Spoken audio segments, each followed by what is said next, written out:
Okay, Assalamualaikum. Najib dengan Juwairia. Okey, pada hari ini kita orang pada group untuk subjek budaya akan nanyakan setengah soalan lah untuk kita orang punya assignment. Tapi assignment kita orang ni just santai-santai je. So, Aziz harap Juwaira dengan Najib dapat beri kerjasama lah. Berarti Najib Boleh, dengan Juwairia boleh, dah boleh. ready ke? Boleh abangku. Boleh. Baik, sebelum tu Boleh, boleh. boleh ya. Okay, so Aziz akan menanyakan soalan tentang soalan pertama. Tentang budaya dan kepelbagaian budaya kelompok dan minoriti. Boleh tak ceritakan latar belakang budaya korang? Etnik, asal keluarga dengan bahasa yang digunakan. Mula dengan Najib. Oh, jap eh. Hmm. Kejap. Latar belakang budaya saya. Ya, betul. Okey, kalau macam saya, kita pergi belah, saya orang Sabah dan belah family sebelah abah saya ataupun bapa saya ni berasal daripada suku kaum Tidung. Dan apa yang saya tahu ataupun seingat saya, suku kaum Tidung ni asal usulnya lah daripada Indonesia. Dan kalau pasal Tidung ni saya tak tahu sangat. Okey, kalau untuk belah umi saya pula, umi saya berbangsa Sungai, Sungai Sugut. Dan bagi bahasa, kalau kami guna bahasa yang macam sekarang, like macam bahasa Melayu tapi bukan Melayu pure punya. Sebab untuk penggunaan bahasa mengikut etnik ataupun kaum tu, saya pun tidak terlampau diterapkan semasa kecil. Okey, boleh menjawab? Thank you Najib. Untuk Juwairia pula?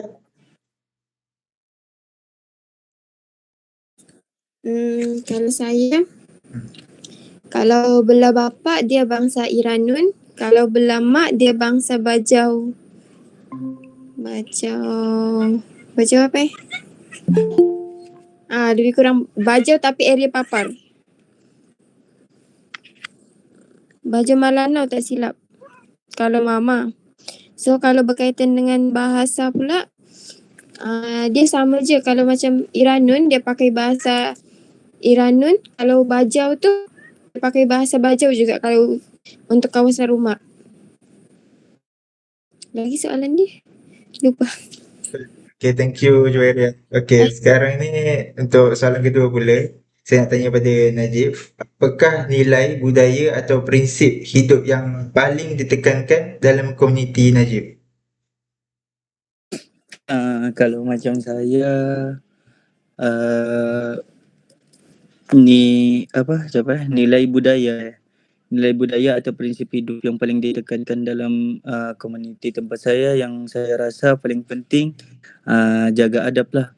Sebab saya masa kecil pun saya sangat dididik dengan penuh macam beradab begitu. Macam contohnya kalau lalu depan makanan ataupun lalu depan orang yang lebih tua daripada kita ni, perlu bongkokkan badan sikit, dan habis tu perlu bagi tahu orang kita nak lalu, kami panggil kalau dekat limpas, begitu contohnya. Limpas dulu, itu lebih kurang. Tapi bagi saya yang penting, komuniti saya adab tu nombor satu lah. Thank you Najib. Untuk Juwaria pula? Kalau bagi saya lebih kurang sama macam Najib juga, yang hormat salah satu sama lain. Kalau berlalu pun, kalau sahabat pun macam Najib cakap yang limpas, kalau kami limpas dekat siapa-siapa orang, kami mesti tegur, tak pun just angkat tangan untuk tunjukkan yang kita nampak orang tu. Kalau ada majlis kenduri kahwin ke, kenduri orang meninggal ke, so kampung tu akan pergi rumah yang orang yang buat kenduri tu untuk tolong dia sama-sama masak atau bantu dia serba sedikit. So kalau kami punya komuniti, tekankan yang bab menghormat tu dengan saling menolong. Itu je. Okay, thank you Juwaria. Okay, sekarang ni Aziz nak masuk untuk soalan ketiga pula. Bagaimana identiti budaya korang mempengaruhi cara korang berfikir dan membuat keputusan? Mula dengan Najib. Identiti budaya mempengaruhi cara saya berfikir dan membuat keputusan. Kalau macam saya punya identiti budaya ataupun latar belakang family saya ni lebih ke arah macam pendidikan. Jadi saya dari kecil memang sudah dipengaruhi ataupun saya punya cara berfikir tu sudah dididik oleh saya punya ibu, macam mana nak cakap, macam maksudnya dipengaruhi oleh orang yang berdidikan, begitu. Bukannya macam kosong, gitulah. Okay, thank you Najib. Untuk Juwairia pula?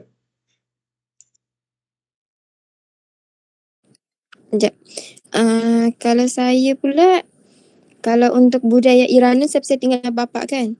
So apa-apa keputusan kami mesti bincang satu keluarga. So ketua keluarga tu mesti tahu. So macam sebab apa-apa kami buat, kesan dia keluarga kami yang kena. So apa-apa kami fikir, apa-apa kami buat, kami mesti decide untuk satu keluarga tu sebelum buat benda tu lah. Gitu je. Okay, thank you Juwaria. Okay, sekarang Aziz masuk pada soalan keempat. Bagaimana cara komunikasi dalam komuniti korang? Contoh, berterus terang, berlapik atau hormat orang tua.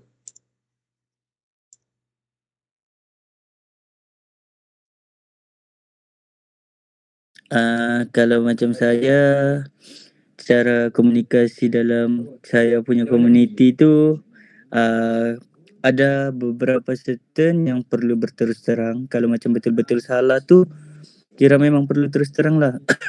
Kalau berlapik ni selalunya tegur sesama umur, dia akan berlapik. Kalau macam maksud saya berterus terang ni, orang macam biasalah, orang yang lebih tua tu tegur kita memang yang terus bagi begitu punya. Kalau hormat orang tua ni, ya saya rasa semua pun termasuk Semenanjung Malaysia pun memang hormat orang tua.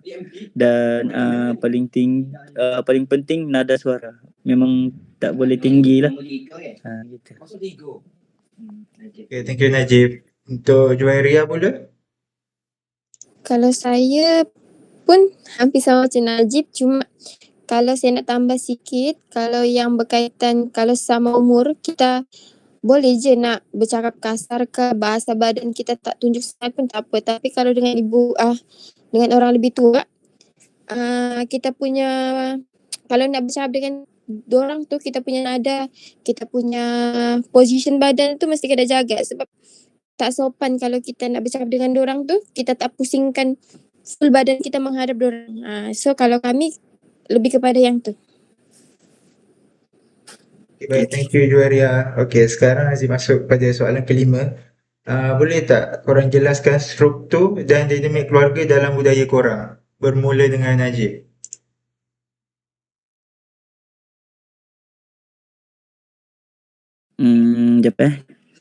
Jelaskan struktur dan dinamik keluarga dalam budaya. Jelaskan struktur. Saya rasa mungkin sama saja. Kalau ibu bapa tu dia maksudnya macam penting ataupun perlu tahulah apa yang anak-anak buat, ataupun macam kalau anak-anak dia ni ada masalah, ibu bapa perlu tahu dan perlu bantu. Dan kalau masalah tu melibatkan isu yang besar, di situ isu tu akan perlu diberitahu kepada macam contoh family besar lah, atuk, nenek, pakcik-makcik, dan akan berbincang sesama. Dan untuk dinamik keluarga pula bagi saya sangat-sangat rapat. Untuk belah ibu dan belah bapa pula kurang sedikit. Okay, thank you Najib. Untuk Juwairia pula? Kalau saya, macam yang saya cakap tadi, apa-apa yang semua kita nak buat, kita kena refer dekat keluarga besar kan. So apa-apa sebelum kita nak buat something tu, ibu bapa keluarga kita mesti tahu. So kat sini macam boleh nampak lah yang kalau untuk budaya saya, untuk kedua-dua ahli keluarga tu saya rapat. Kalau belah Iranun memang rapat, kalau belah Baja pun rapat. Mungkin sebab kami punya family kadang-kadang setiap tahun ada buat family bonding. So macam antara satu sama lain tu sangat rapat lah. Okay, thank you Juwaria. Ni soalan 6 pula. Apakah amalan, keagamaan atau spiritual yang penting dalam kehidupan korang? Bermula dengan Najib. Kalau bagi saya pula sebab saya pun latar belakang Islam, mungkin sama Syak, cumanya ada kalau macam kami buat kenduri doa selamat ataupun kenduri yang memerlukan yang menggunakan talam, nasi kuning, habis tu ada telur kena letak ke atas nasi kuning tu dan sedikit-sedikit kacang sama diciling. Di situ saya rasa ada perbezaan dengan dekat Semenanjung Malaysia, sebab saya pernah bagi nampak gambar dekat kawan-kawan saya kan, dorang bilang dorang terkejut lah, tak pernah pun tahu apa benda tu. Jadi saya bagi tahu dorang itu sekadar untuk di tengah kenduri dan makanan tu letak situ lah, lepas kenduri baru boleh makan. Itu. Okay, thank you Najib. Untuk Juwaria pula. Kalau saya pun area yang tempat saya tinggal tu majoriti Islam sebenarnya. So agama Islam tu kat situ. Cuma yang dia kalau berbeza mungkin dari segi adat kot. Adat kami berbeza sikit. Kalau macam Najib kalau buat kenduri tu yang nasi kuning tu kan. Kalau kami masa kenduri orang meninggal, orang yang datang kenduri yang ketujuh tak silap, kenduri ketujuh, orang yang datang diorang akan dapat lebih kurang macam bakul kenduri. Lebih kurang macam hamper lah. Kalau dulu diorang akan bagi tapak, pinggan, tapi kalau sekarang diorang lebih prefer bagi makanan macam ketupat palas tu kan. Kami bagi untuk orang meninggal. Macam tu. Tapi still benda tu tak bertentangan dengan Islam kan. So sekarang pun diorang masih pakai lah. Okay, thank you Juwaria. Okay, ini last try soalan terakhir daripada Aziz sebelum ke section seterusnya. Adakah budaya korang memberi kesan kepada pengalaman korang di kampus UMT dan bagaimana? Bermula dengan Najib.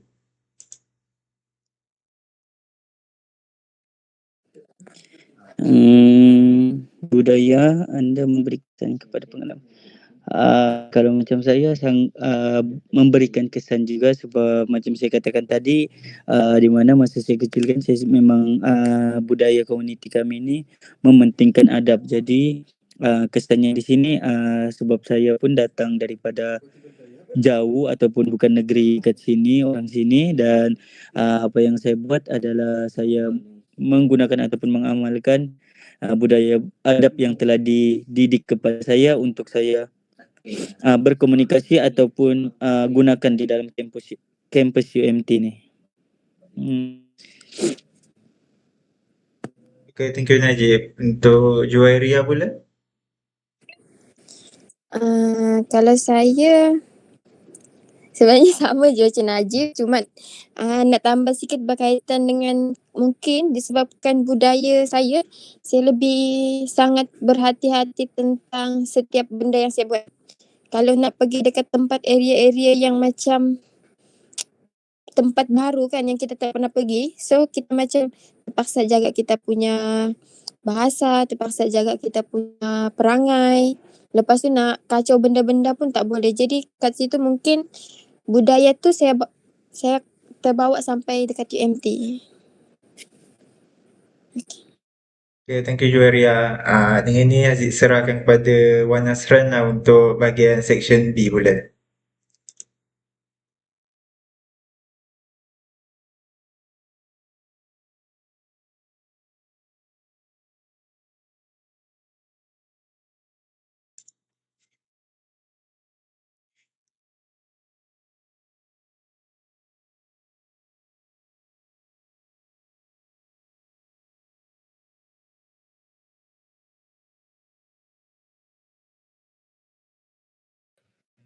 Wan, buka mic Wan. Okay, maafkan saya. Tak, sebab ni ada penghalang kat depan ni. So tak nampak mic terbuka ke tak. Okay, maaf ya. Okay. Assalamualaikum dan selamat petang lah kepada Najib dan Juwaria. Okay, boleh panggil saya Wan saja. Tanpa buang masa, saya terus ke soalan ya. Okay, soalan pertama. Sekiranya Najib dan Juwaria menghadapi masalah ataupun masalah peribadi ataupun emosi lah, siapa biasanya yang awak berdua rujuk dahulu? Siapa nak jawab dulu? Najib Saya lah. Kalau saya macam dekat sini saya menghadapi masalah peribadi ataupun emosi kan, kalau orang yang saya rujuk, saya selalu rujuk dengan kawan-kawan lah, sebab saya jenis yang jarang bercerita dengan family, jadi apa-apa saya merujuk kepada kawan. Sorry.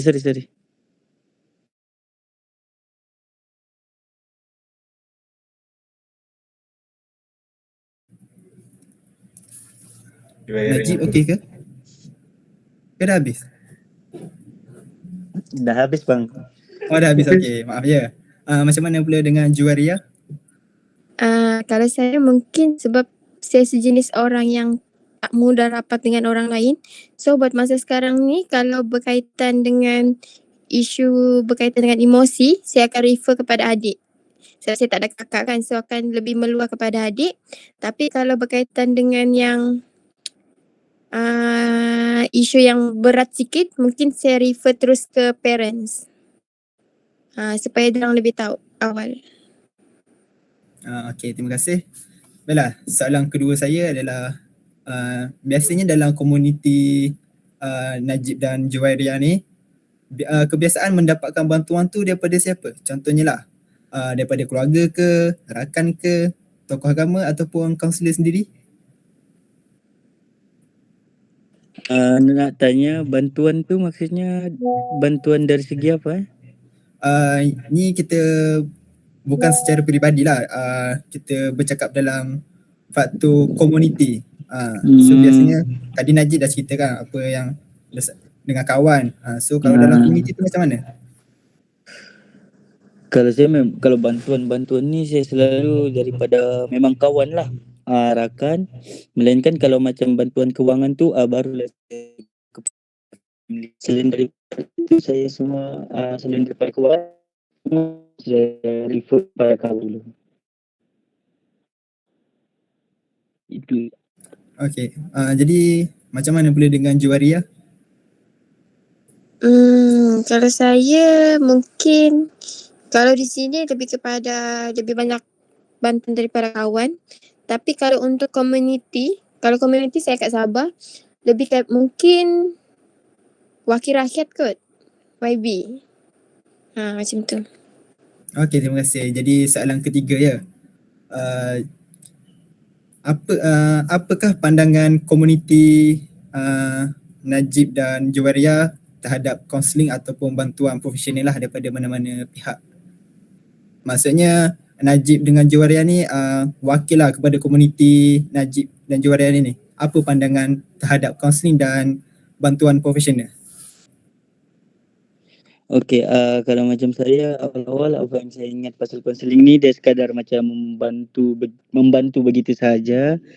Tapi apabila saya macam sebab saya pun kos konseling, jadi pandangan saya terhadap konseling ataupun bantuan profesional ni bagi saya sangat-sangat membantu, sebab bila saya mula belajar konseling ni saya tahu apa yang macam mana nak cakap, apa yang sebenarnya konseling ni nak buat.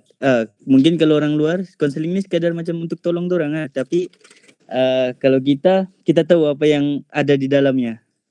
Jadi pandangan saya memang konseling ataupun bantuan profesional ni sangat-sangat membantu lah. Okey, terima kasih. Macam mana pula dengan Juwaria? Kalau saya mungkin dari first tu mungkin saya rasa agak ganjil kot, sebab ahli profesional ni dia bukan ahli dalam keluarga kita. So macam bila dia nak masuk dalam urusan family, mungkin macam tak dipandang sangat. Tapi lepas tahu sebenarnya ahli profesional ni dia lebih cara lebih baik dalam penyelesaian tentang satu keluarga tu. So macam diorang lebih terima benda tu. Sebab kalau dulu kaunselor ni dia macam tak kena pandang sangat. Tapi kalau sekarang mungkin sebab majoriti pun anak-anak diorang dah banyak yang sambung belajar. So masing-masing dah terbuka berkaitan benda tu. Okey, terima kasih. Dan saya bergerak ke soalan terakhir lah. Boleh kongsikan satu situasi sebenar bagaimana bantuan diberikan dalam komuniti Najib dan Juwaria lah.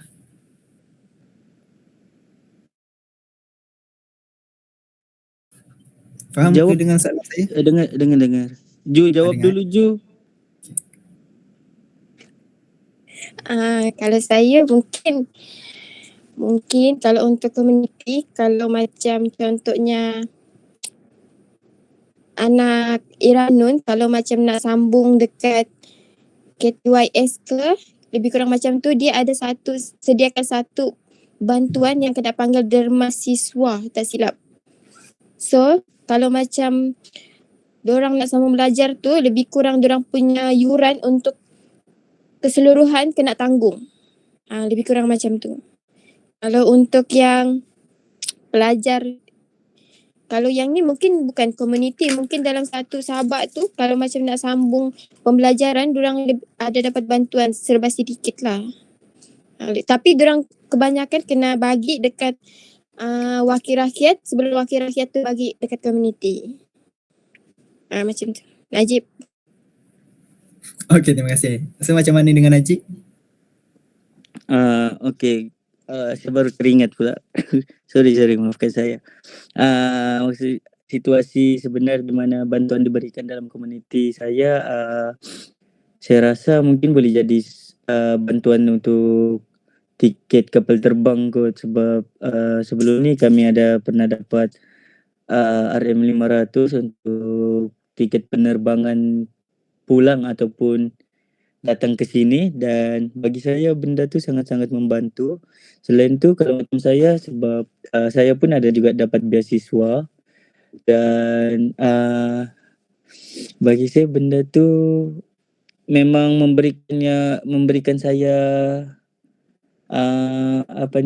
nak cakap maksudnya macam bukan kita pakai duit parent lah untuk bayar yuran, kita punya makan di sini, jadi tak perlu susahkan parent pun, sebab bantuan yang diberikan kepada kami tu bagi saya lebih daripada mencukupi. Okey, terima kasih. Jadi itulah soalan terakhir saya. Jadi saya serahkan bahagian seterusnya kepada Luqman Hazim bin Zulhusni. Silakan. Okey, dengar ke? Dengar, okey, jelas Jelas. Okey, terima kasih kepada Wan tadi sebab dah buat soalan, dan terima kasih juga kepada Abang Najib dengan Kak Juwairia sebab sepi luarkan masa dengan kita orang, walaupun agak mungkin penat yang petang kan. Okey, untuk soalan saya, bagi pandangan Akak Ju dengan Abang Najib, apakah yang kaunselor perlu faham terlebih dahulu sebelum membantu komuniti Abang Najib dengan Kak Juwairia? Dapat tak? Okey, apa yang kaunselor perlu bantulah kan? Perlu bantu macam contoh dia bantu saya lah. Apa yang saya rasa kaunselor tu dia perlu faham lah latar belakang kaum kami, sebab kami di Sabah kan, kalau saya tak silap kami ada 200 lebih ke 300 lebih kaum. Jadi bagi saya untuk kaunselor yang nak boleh senang dicakap, kaunselor yang membuat kaunseling pelbagai budaya ni, dia perlu pengetahuan yang luas. Dia perlu macam setiap kaum ni dia perlu tahu serba sedikit apa yang latar belakang kaum ni ada, apa yang dia utamakan, apa yang dia buat, apa yang dilarang dalam kaum tersebut. Itulah. Okey, untuk bagi pandangan Kak Ju pula. Kalau saya sama je macam Najib sebab lebih kurang kalau macam kaunselor tu sebelum dia nak buat something ke apa-apa ke, dia kena faham yang setiap budaya, setiap etnik tu diorang ada budaya yang tersendiri. So mungkin kalau kaunselor tu tak berapa arif tentang budaya tu, mungkin dia akan tertimbul ataupun dia tersentuh isu yang agak sensitif bagi certain budaya.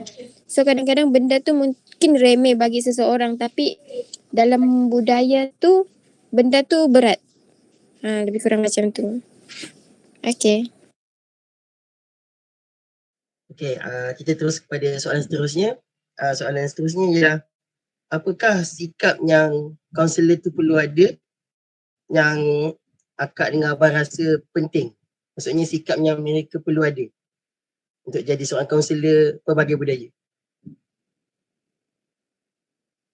Najib? Okay lah. Jul lah.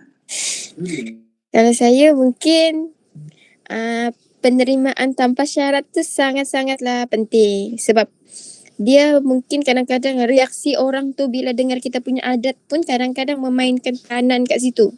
So macam kadang-kadang bila kita nak cerita pasal adat kita, kaunselor tu pun dah buat muka judge.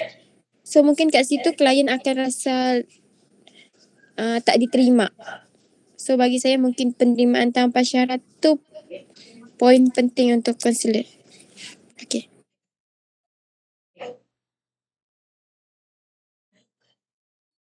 Okey, kalau untuk pandangan Najib. Okey, kalau untuk saya pula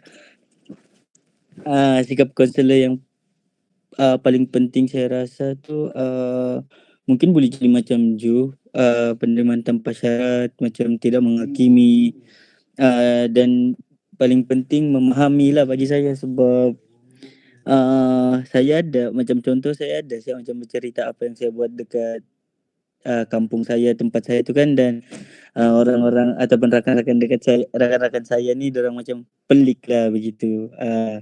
Jadi bagi saya kalau konselor pelbagai budaya ni dia perlu ada sifat memahami, penerimaan tanpa syarat yang bukan menjudge ataupun menghakimi lah, gitu lah, lebih senang. Menghormati lah lebih penting.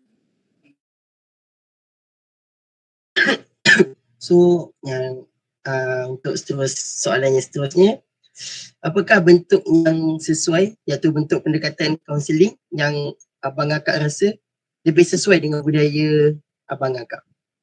Pendekatan yang mudah lah untuk kaunselor tu serap dalam budaya abang akak.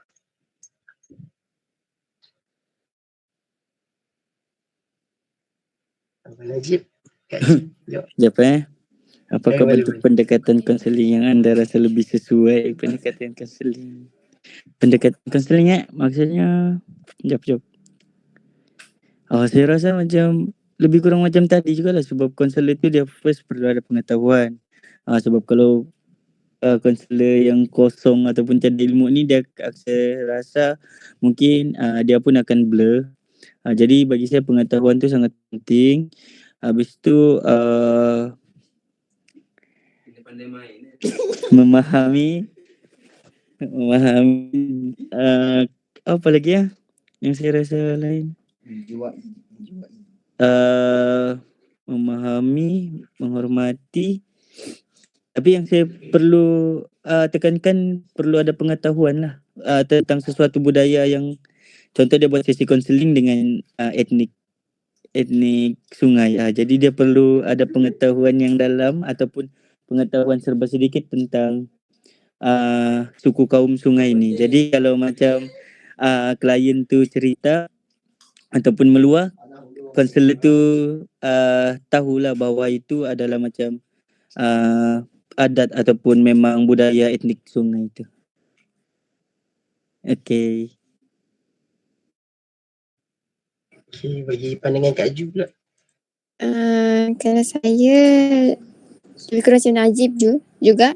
Cuma mungkin saya nak tambah sedikit yang berkaitan kalau bagi budaya saya yang kalau sebelum pendekatan yang sesuai tu nak tengok yang adakah klien tu fokus kekuatan dia adakah diri dia sendiri ataupun keluarga dia, sebab ada certain budaya dia tak boleh, klien tu dia tak boleh buat keputusan sendiri, dia mesti kena bincang untuk satu keluarga dia sebelum dia buat keputusan. So kat situ mungkin konselor tu kena ambil kira berkaitan dengan hal tersebut. Itu. So kiranya macam selepas klien tu datang sesi kaunselor, ni saya tanya pada pandangan Kak Ju lah. Yang mana klien tu dia tak boleh buat keputusan seorang-seorang macam tu. Dia macam contohnya untuk misalnya orang tu dia jumpa konselor tu untuk buat satu keputusan. Contohlah kan. So dia nak jumpa konselor tu dia nak tanya pendapat adakah dia boleh nak join ataupun tak. Tapi dalam masa yang sama dia terikat dengan keputusan keluarga dia tu lebih penting. Macam itulah lebih kurang. Faham ke? Faham. Okay. Okay, itu saja soalan daripada saya. Seterusnya saya serahkan kepada Muhammad Faiz Safiuddin.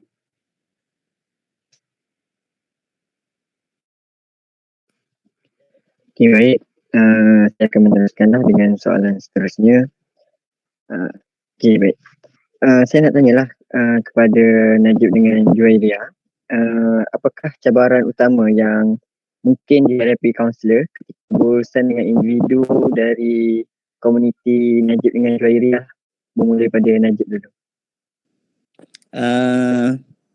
Cabaran utama saya rasa mungkin macam saya cakap tadi, bila konselor tu tiada pengetahuan tentang etnik kami lah ataupun budaya kami tu, sebab bagi saya kalau konselor tu kosong mesti dia akan susah ataupun dia blur dan tiada lah macam klien pun rasa macam tak difahami. Itu lah bagi saya.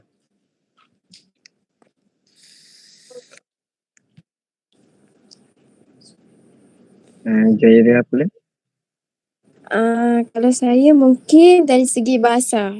Kalau tak ikut etnik pun, bahasa Sabah tu pun dia macam ada certain perkataan orang lain tak faham. So macam kalau buat sesi konseling tu mungkin ada perbezaan dari segi bahasa kot yang membataskan hubungan antara klien. Okey, baik. Terima kasih. Sebelum tu saya nak tanya dulu, Najib dengan Juwairia pernah jumpa kaunselor ke sebelum ni? Saya tak pernah. Kalau Najib? Saya pun jumpa kaunselor sekadar cerita-cerita begitu saja, tapi kalau untuk meluah ataupun membuat sesi bersama kaunselor itu saya tidak ada pengalaman lagi. Okey, faham. Okey, ni hanya sekadar pandangan je lah untuk Juwairia sebab sebab tak pernah jumpa kaunselor lagi. Tapi kita pergi pada Najib dulu lah. Okey, pernahkah Najib rasa tidak difahami kerana perbezaan budaya ketika jumpa kaunselor tu?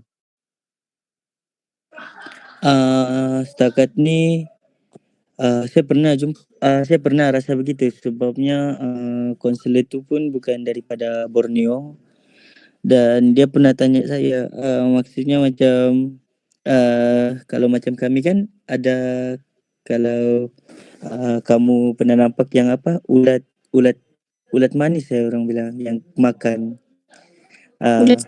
ulat apa Ju? Ulat sagu. Ulat sagu. Sorry Ju. Okey. Pasal ulat sagu tu dan benda tu saya ceritalah dengan konselor tu kan. Tapi saya tengok reaksi konselor tu dia macam menghakimi ataupun menjudge saya lah sebab yalah mungkin dia fikir ulat tu ulat kotor. Tapi sebenarnya kami dekat Sabah rata-rata ataupun keramaian orang makan je ulat sagu ni sebab sedap. Jadi Bagi saya benda tu, saya cakap sedap, tapi saya tengok muka kaunselor tu dia macam pelik.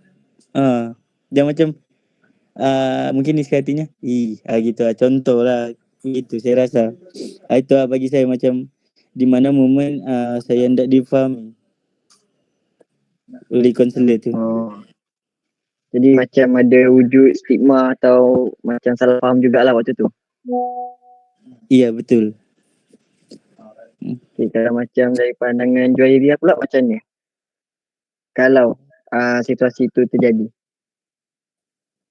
Kalau maksudnya Sebabkan Juwairia kan pernah jumpa kaunselor lagi kan. Jadi kalau Juwairia pergi jumpa kaunselor, Juwairia rasa adakah ada rasa tidak difahami kerana perbezaan budaya?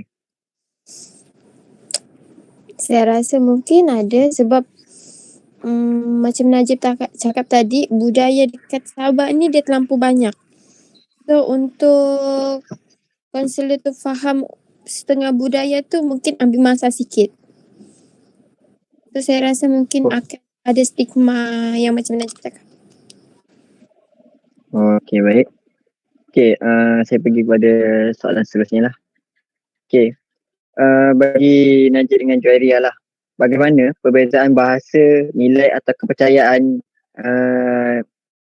kaunselor tu boleh menjejaskan sesi kaunseling? Bermula daripada Najib dulu lah.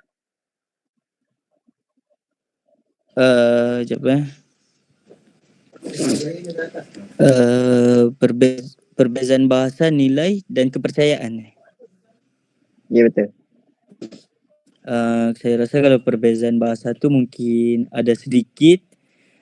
Nilai dan kepercayaan tu bagi saya sama saja, cumanya sesetengah etnik di Sabah ni bagi kepercayaan mereka dia berbeza sikit.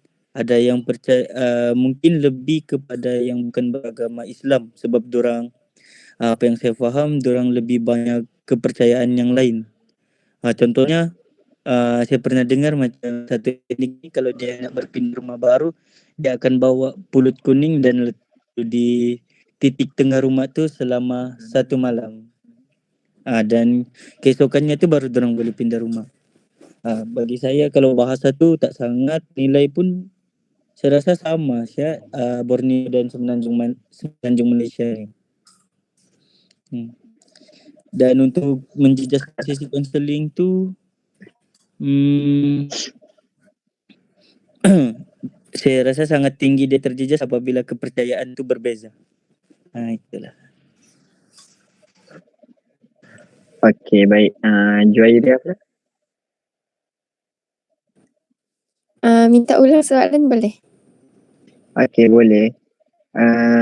Macam mana perbezaan bahasa, nilai dan kepercayaan tu boleh mengganggu ataupun mempengaruhi sesi kaunseling? Kalau saya mungkin saya rasa untuk yang last apa? Lepas nilai? Bahasa, nilai atau kepercayaan boleh menjejaskan sesi kaunseling. Mana? Kalau saya rasa mungkin antara 3 tu sama je macam Najib, mungkin yang kepercayaan tu lebih kurang tinggi kot sebab kepercayaan kalau macam untuk agama Islam dia lebih kurang sama je. Tapi kadang-kadang kalau ikut budaya dia ada kepercayaan yang agak berbeza sedikit dari segi budaya diorang. So mungkin kadang-kadang kalau macam kaunselor tu terdengar mungkin dia akan ada wujud stigma ataupun bias ke. Lebih kurang macam tu. Okey, baik. Soalan terakhir lah daripada saya. Pada pandangan Najib dengan Juwairia sendiri, kan tadi dah ada sebut banyak pasal stigma, pasal perbezaan bahasa, kepercayaan dan rasa dijudge lah macam tu kan. Macam mana cabaran ini boleh diatasi oleh kaunselor itu sendiri? Bagi pendapat Najib dengan Juwairia. Daripada Najib dulu lah.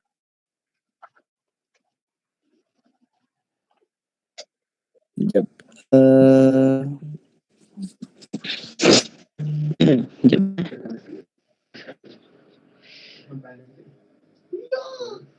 bagaimana cabaran ni boleh diatasi oleh konselor, betul? Itu Betul. soalan.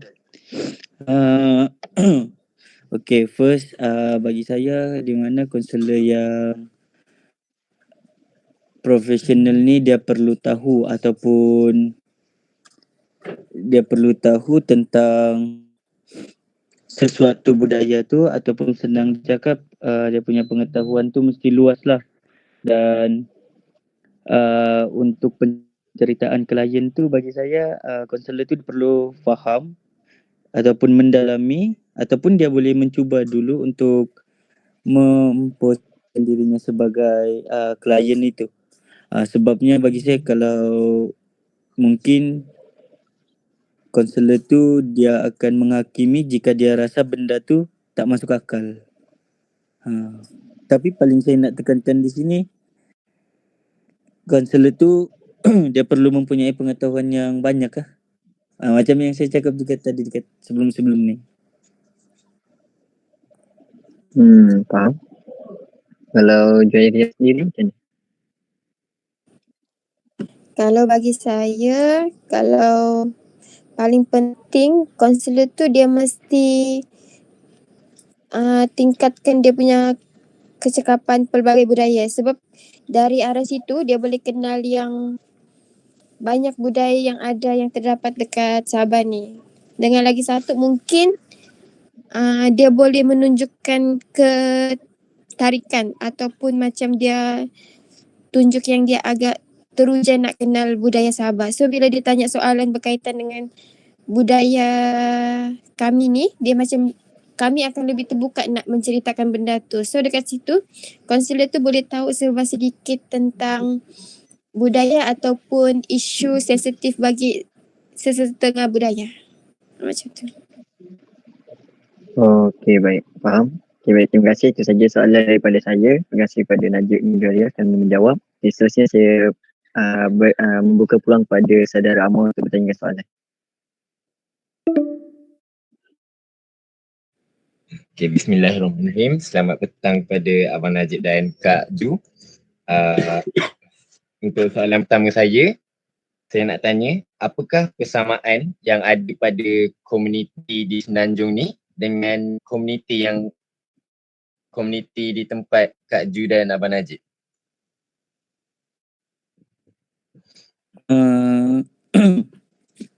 Persamaan bagi saya banyak persamaan, tapi saya suka persamaannya di sini iaitu nilai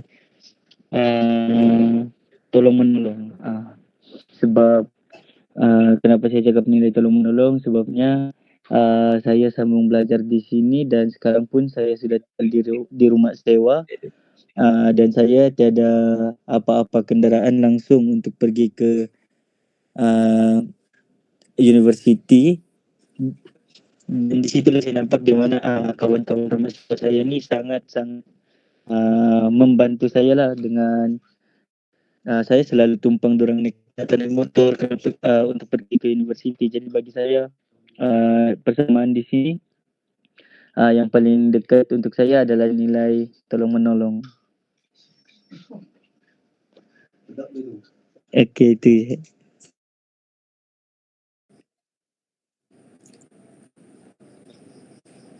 Boleh dah ke? Boleh. Kalau saya mungkin sama juga macam Najib, cuma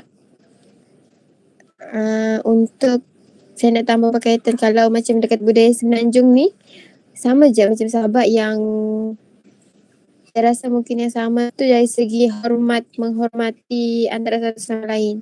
Mungkin dekat sini pun saya jumpa pelbagai jenis negeri kan masing-masing. So macam kita ada certain perkara yang kita anggap penting. So dia kat situ dia macam dia pun rasa benda tu perlu dia ambil cakna. Jadi dia macam agak tak banyak komplain sangat. Sebab bagi kita benda tu agak sensitif. Lebih kurang macam tu. Faham ke? Faham? Okey. Untuk soalan seterusnya, saya nak tanya, apakah perbezaan yang paling ketara yang sering disalah faham oleh pihak kami ataupun masyarakat majoriti terhadap orang minoriti macam Kak Ju dan Abang Najib? Kalau bagi saya salah satunya nada suara sebab kalau kami di Sabah dia punya nada suara tu kalau tinggi bermaksud marah, tapi di sini saya ada jumpa macam orang yang bercakap nada tinggi tapi dia bukan marah pun. Dia just macam sekadar cakap biasa cuma nadanya tinggi. Jadi benda tu buatkan saya macam terfikir, oh dia marah aku kan ni. Macam begitu. Itu salah satu perbezaan. Lagi satu perbezaan yang saya rasa paling ketara bahasa lah. Lagi-lagi belah Pantai Timur ni bahasa dia kan dorang ada bahasa tersendiri. Saya macam awal-awal datang tu saya pun menjudge jugalah. Saya ingat macam apa ni bahasa alien kan ni. Tapi awal-awal tapi bila lama-lama saya belajar barulah saya tahu dan inilah perbezaan bahasa paling ketara bagi saya. Tapi inilah paling ketara bahasa lah sangat ketara. Okey, baik Abang Najib. Kalau Kak Ju pula? Saya rasa dari segi bahasa juga sebab mungkin ada setengah orang yang dia macam pelik kenapa orang Sabah ni bercakap laju. Sedangkan bagi kami nada tu intonasi tu biasa je cuma dia rasa kita bercakap laju. Dengan lagi satu mungkin kalau kat Sabah dia lebih kepada berlapik sikit. Tapi kalau saya datang Semenanjung ni diorang macam jenis tak kisah. Mungkin disebabkan yang jarak umur yang tak berapa jauh. Lebih kurang macam. Okey, baiklah. Untuk soalan terakhir saya dan soalan yang akan mengakhiri sesi kita pada petang ini adalah tadi Kak Ju dengan Abang Najib ada kata perbezaan yang paling ketara adalah bahasa. Adakah bahasa ni dia mengganggu atau mempengaruhi hubungan sosial Abang Najib dan Kak Ju? Macam saya awal-awal SEM dulu sangat mengganggu lah bagi saya. Bukan mengganggu lah, dia macam susah untuk kita berinteraksi dengan orang kan. Lagi-lagi kalau dorang tengah macam cerita satu grup, habis tu semua dari negeri yang sama. Kalau dorang pakai bahasa logat dorang tu, dorang akan cakap pakai bahasa dorang lah. Jadi saya macam mau masuk pun susah, mau masuk bercerita pun susah. Tapi benda tu saya macam atasi lah sebab sekarang pun saya sudah faham maksud yang kalau dorang cakap pakai bahasa logat dorang sendiri. Saya tiada masalah lah. Cuma awal-awal saya datang sini memang sangat-sangat susah bagi saya. Itu sahaja. Untuk Kak Ju pula? Kalau saya mungkin sama juga. Cuma kalau saya lebih kurang saya suka nak meneka apa yang orang tu cakap. So macam kalau diorang tengah bercakap tu, saya akan adjust perkataan yang saya tahu tu. Lepas tu saya sambungkan ayat tu sendiri. So macam tak mengganggu sangat pun. Cuma kalau mungkin diorang yang, kalau saya pun saya suka ajar saya punya roommate bercakap, saya akan cakap bahasa Sabah so dia tekak sendiri. So bagi saya benda tu tak mengganggu. Cuma dia macam mungkin untuk pembelajaran lama-lama jadi terbiasa kot bahasa tu. Saya selalu dengar kan.